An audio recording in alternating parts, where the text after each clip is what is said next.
Pergi kenduri, orang tak jemput dia pergi kenduri. Hukumnya harus. Okey. Orang buat kenduri kahwin, orang tak panggil dia. Faham? Tak panggil dia, tak kenal dia. Dia pergi kat kenduri. Hukumnya harus.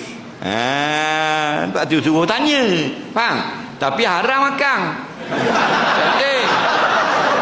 Kan haram.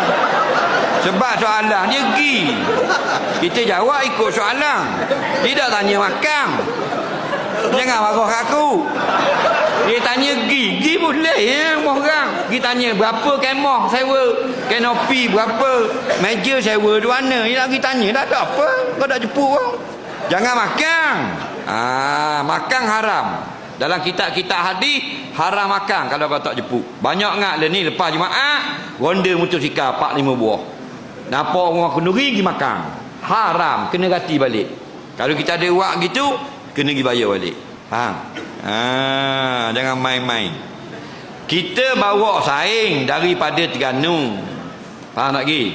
Nak pergi Kuala Lumpur. Faham tak? 2 orang dari Terengganu naik kereta nak pergi Kuala Lumpur. Tapi saya nak singgah Nerang satu ni pasal jemputan kahwin sekejap. Kawan saya kalau nak pergi Kuala Lumpur tu tak boleh makan. Kalau nak makan juga, pasal apa kawan saya tak boleh makan? Saya jawab.